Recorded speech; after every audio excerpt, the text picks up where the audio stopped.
Les foyers de développement pour l'autopromotion des pygmées indigènes défavorisés, en sigle FDAPID, Hope for Indigenous People, est une organisation de droits congolais qui existe depuis 2004. Il accompagne les peuples autochtones pygmées. Mais là, nous avons à identifier plusieurs problèmes auxquels font face les peuples autochtones pygmées.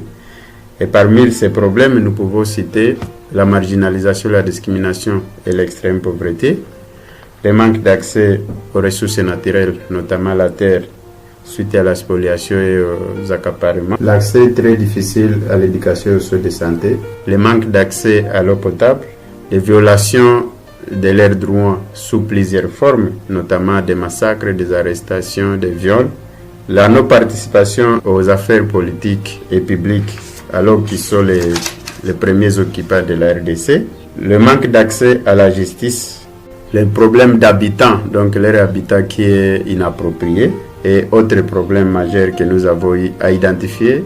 Et cela nous a poussé à solliciter un partenariat avec Secours populaire français. Donc, grâce à ce partenariat, nous avons mis en place un programme intitulé « Lève-toi, peuple autochtone pygmée ».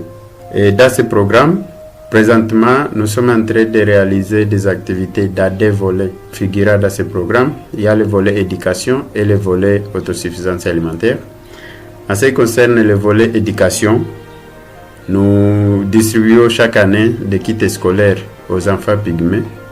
Donc pour l'année scolaire 2016-2017, nous avons distribué plus de 885 kits scolaires. Nous payons les frais scolaires aux enfants. Nous avons payé les frais scolaires à 240 enfants pygmées et cela, c'était les frais liés à leur participation aux examens de fait d'études primaires.